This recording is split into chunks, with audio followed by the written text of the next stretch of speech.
kamu syirikan, kamu pertandingkan dengan apapun, Allah tetap hebat, tetap ghaniyun 'anil alamin, tetap kaya raya, tetap maha besar, tetap maha agung, tetap maha alim. Jadi kamu nggak usah khawatir, nanti itu ada orang berbuat musyrik, nanti Tuhan jadi kurus. Nggak usah begitu, Tuhan diapakan, nggak bisa. Jadi orang sedunia ini melakukan kesyirikan, Tuhan tidak terganggu. Misalnya satu kampung itu membakar kemenyan semuanya, ya Tuhan tidak kurus, tetap ghaniyun 'anil alamin. Jadi nggak usah khawatir.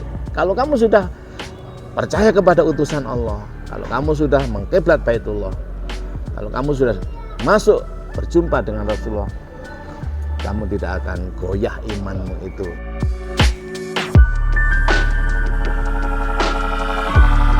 Assalamualaikum warahmatullahi wabarakatuh. Alhamdulillahi wa ba'd. Para pemirsa channel YouTube Yaimin Official, selamat berjumpa kembali dengan saya Yaimin, ngaji filsafat, tasawuf dan thariqah. Semoga Tuhan Yang Maha Kuasa, Allah Subhanahu wa taala selalu melimpahkan rahmat, taufik, hidayah, maunah, pertolongan, kemudahan segala urusan kepada kita semuanya. Dan juga semoga Allah selalu limpahkan sehat lahir dan batin, menyembuhkan segala penyakit kita, baik zahir maupun batin. Baiklah, pada kesempatan ini saya ingin melanjutkan apa yang telah saya sampaikan beberapa hari yang lalu tentang Arkanuddin atau rukun agama. Rukun agama itu ada 3 ya, berdasarkan hadis yang disampaikan oleh Umar atau hadis Umar Amirul Mukminin radhiyallahu anhu. Hadis ini muttafaq alaih, dirawikan oleh Bukhari dan Muslim. Yang kami sampaikan adalah matanya untuk Muslim. Pada kesempatan yang lalu sudah saya sampaikan tentang rukun agama itu 3, yaitu iman, Islam maksud saya. Yang pertama adalah Islam, kemudian iman dan ihsan. Kesempatan ini adalah rukun yang kedua, rukun agama yang kedua, yaitu iman. Didasarkan pada hadis Rasulullah SAW ketika Jibril datang kepada Nabi sebagaimana diceritakan oleh Umar, akhbirni ya Muhammad anil iman. Ceritakan kepada saya, hai Muhammad, tentang iman. Lalu Nabi Agung Muhammad SAW menjelaskan, al-imanu antuk minabillah. Iman adalah engkau iman antuk minabillah. Nanti saya jelaskan satu persatu. Antuk minabillah itu seperti apa? Wa malaikatihi, wa kutubihi, wa rusulihi, wa bil yaumil akhiri, wa bil qadri khairihi wa syarrihi minallah. Iman adalah engkau percaya billah, kepada Allah. Ini biasanya orang-orang pada umumnya dalam konsepsi syariah, billah itu diartikan dengan Allah. Untuk lebih jelasnya, kesempatan ini akan saya kaji dalam artian thariqah, dalam artian tasawuf. Billah di sini engkau percaya dengan Allah, alias engkau percaya kepada Muhammad. Engkau percaya kepada Muhammad, ya, percaya antuk minabillah, engkau percaya dengan Allah, yaitu Muhammad sebagai utusan Allah. Wa malaikatihi, engkau percaya juga bahwa apa yang disampaikan oleh Muhammad kepada kita itu, Allah itu memiliki beberapa malaikat. Jadi begini ya, stressingnya, engkau percaya billah, antuk minabillah. Di sini bukannya engkau percaya kepada Allah. Kenapa saya katakan engkau percaya dengan Allah, yaitu Muhammad. Jadi apa yang diajarkan oleh Muhammad sebagai utusannya engkau percayai. Ini. Kenapa demikian? Karena tidak mungkin engkau mempercayai Tuhan. Engkau bisa percaya Tuhan lewat utusannya. Bagaimana saya katakan engkau tidak mungkin bisa percaya pada Tuhan? Karena bagaimana? Karena Tuhan itu tidak kelihatan, tidak tampak. Ya, Nah, tampaknya Tuhan pada perbuatannya, pada apa yang dicipta. Nah, yang dicipta pertama kali atau diada pertama kali adalah utusan. Dialah Muhammad, maka disebut dengan Nur Muhammad atau Nur keterpujian atau Nur yang dipuji. Kenapa Nur yang dipuji? Karena berasal dari Al-Hamid yang maha terpuji. Lalu Tuhan itu di mana? Nah, Tuhan itu tidak di mana-mana dan tidak kenapa, tidak seperti apa. Maka ketika kita membayangkan Tuhan itu seperti apa, menempati apa, itu bukan. Maka kita maksimal menaruh kepercayaan itu kepada utusannya.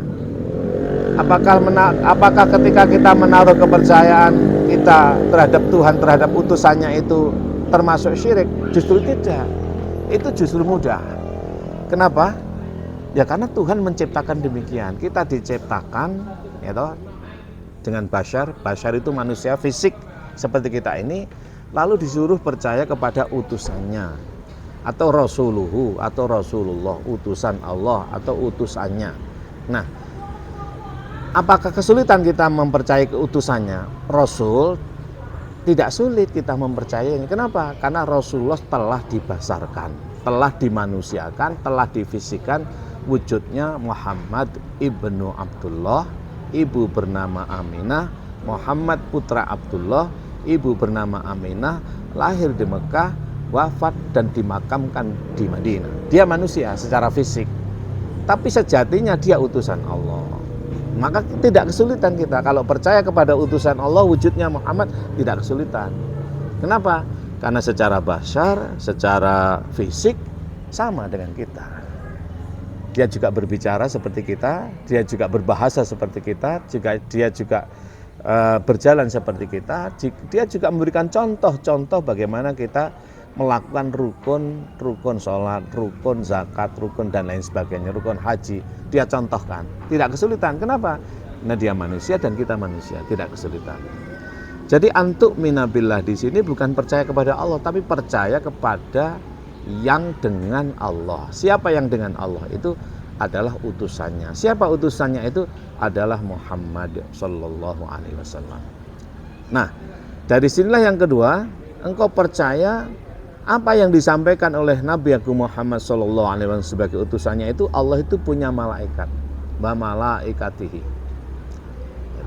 Allah punya banyak malaikat. Malaikat tidak terhitung gitu. Yang wajib diketahui kan hanya 10. Jibril, Mikael, Israfil, Israel, Ridwan, Malik, Mungkar, Nakir, 10 saja. Tapi sebenarnya malaikat itu cahaya.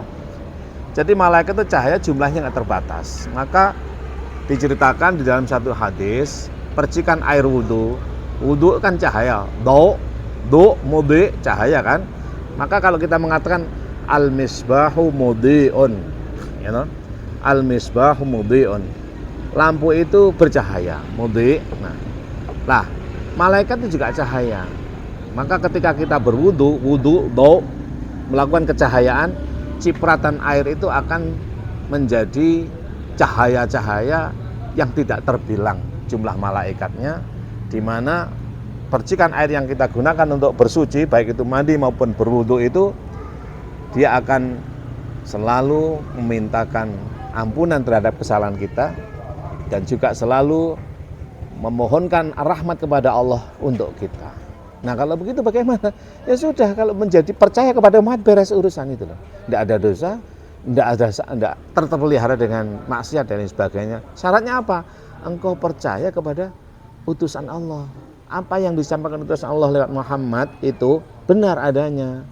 Dia menceritakan bagaimana Tuhan itu la ilaha illa huwa. Tidak ada Tuhan selain dia. Dia itu apa? Ya dia saja. Kamu jangan membayangkan Tuhan itu seperti apa. Ketika kamu bayangkan Tuhan seperti apa, dia bukan. Ketika Tuhan kamu bayangkan menempati di mana, dia bukan. Laisa kamitslihi syai'un wa huwas samiul basir. Tidak bisa dipersamakan dengan apapun, dan dia itu adalah sifatnya maha sami dan maha basir, maha mendengar dan sangat maha mendengar. Kemudian antuk minabillah wa malaikatihi wa kutubihi. Allah juga menurunkan lewat penjelasan Muhammad kitab-kitab Allah. Ya toh? Kitab yang dibukukan, yang ditulis itu ada namanya Zabur kepada Nabi Daud. Kenapa disebut dengan Zabur? Ya Zabur itu artinya kan hiburan, nyanyian ya. Nyanyi gini. Nah, itu Zabur artinya. Itu Zabur artinya. Maka Nabi Daud itu sukanya berzabur. Nabi Daud itu sukanya nyanyi Zabur. Apa Zabur itu? Zabur itu nyanyi-nyanyi, bersuara indah, lalu tepuk-tepuk tangan, itu loh Nabi Daud. Maka kitabnya dicatat sebagai kitab Zabur, kitab hiburan, bernyanyi-nyanyi. Nah, konon Nabi Daud itu punya suara yang indah. Maka di dalam tradisi pesantren, teman-teman yang menekuni dunia tilawatil Quran, olah suara lewat Quran, olah suara lewat kalimat-kalimat untayan sholawat madaih kepada Rasulullah, pada Nabi Muhammad SAW itu ada doa khusus, nama Allahumma rzuqna sautan kal sauti nabiyyika Daud alaihissalam. Ya Allah, limpahkanlah kepada kami satu suara sebagaimana engkau telah melimpahkan suara keindahan itu kepada Nabi Daud alaihissalam. Artinya apa? Nabi Daud itu Zabur. Maka catatan tertulisnya disebut dengan kitab Zabur, kitab hiburan, kitab suci. Yang kedua adalah Taurat. Apa Taurat itu? Taurat itu perjanjian artinya. Dia bahasa Suryani. Jenengan apa wau? Nggih, leres. Jadi Taurat itu perjanjian. Kenapa perjanjian? Ya Bani Israel kan ketika melanggar janji, kalau melanggar janji melanggar lagi, lalu janji lagi, melanggar janji lagi, maka Taurat. Taurat janji mengingkari, maka ada kitab perjanjian namanya Taurat. Taurat artinya janji, perjanjian ya. Melanggar lalu berjanji untuk bertaubat dan tidak mengulangi lagi, melanggar lagi, maka kitabnya Taurat untuk Nabi Musa. Lalu Injil apa artinya? Injil itu berita gembira, senang-senang selalu, tidak ada. Jadi Nabi Isa itu tidak pernah memberitakan sesuatu yang tidak enak. Uripku enak tok. Uripku enak sekalipun Nabi Isa itu kehidupannya adalah yang sangat sederhana. Beliau wafat pada usia yang sangat muda, pada usia 22 tahun sudah wafat. Tidak punya rumah, baju hanya satu ya.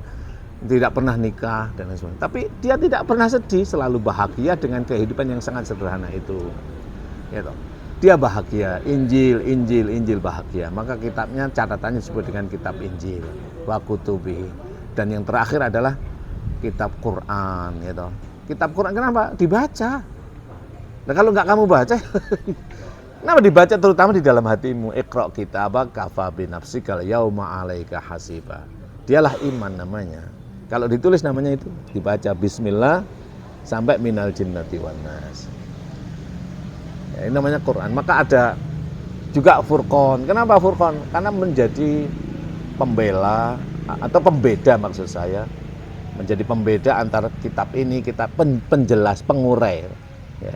Pengurai sehingga menjadi tafriq Furqan antara satu dengan yang lain, antara yang batil dan yang hak.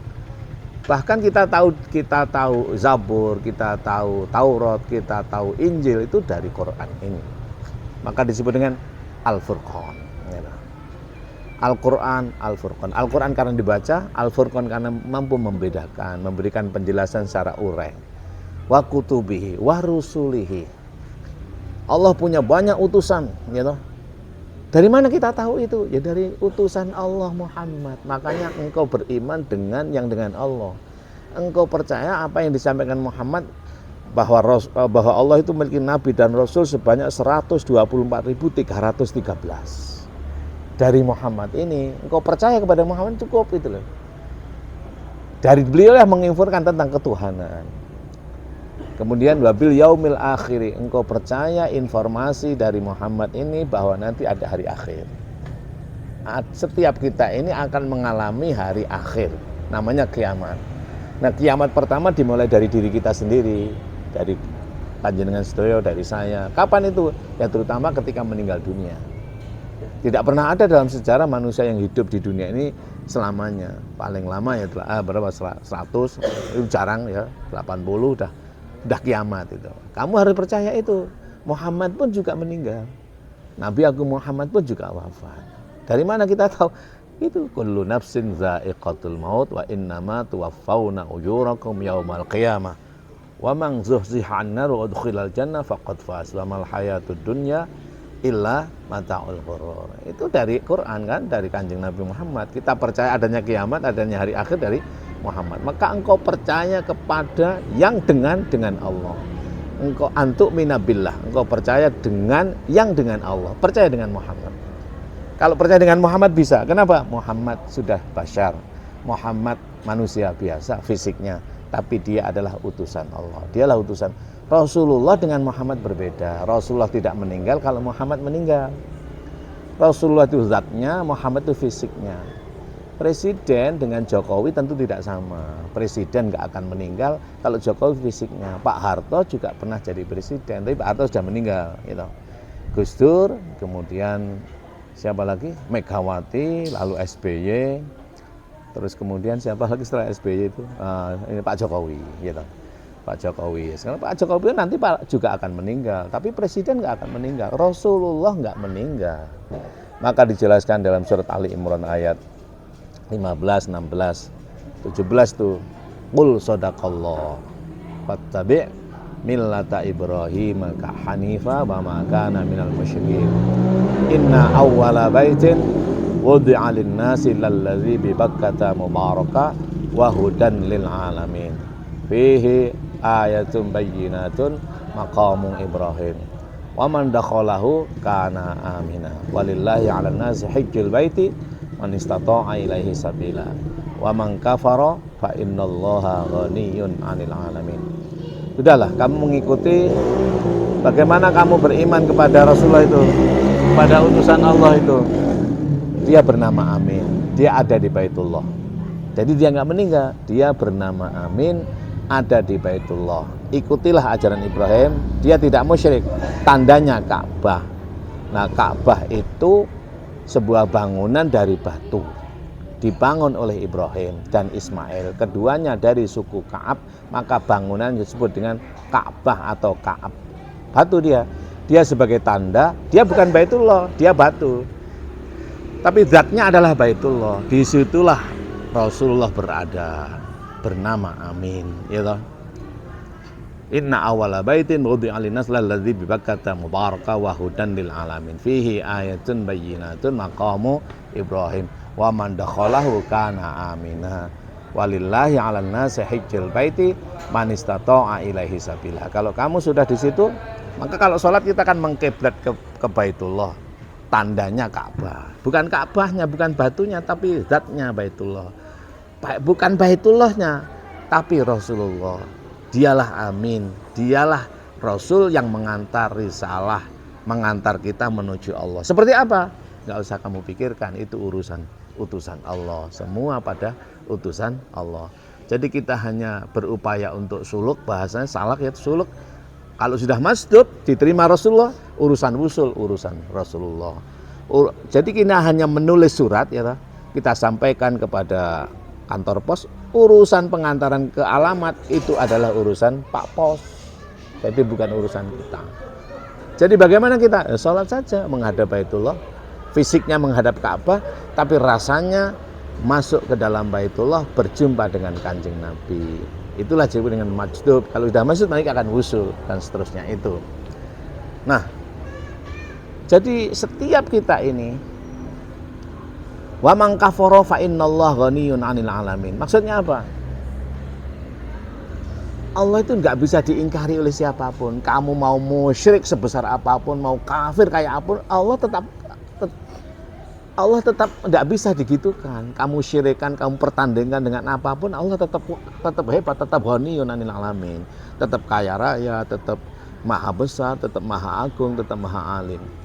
Jadi kamu nggak usah khawatir, nanti itu ada orang berbuat musyrik, nanti Tuhan jadi kurus. Nggak usah begitu, Tuhan diapakan, nggak bisa.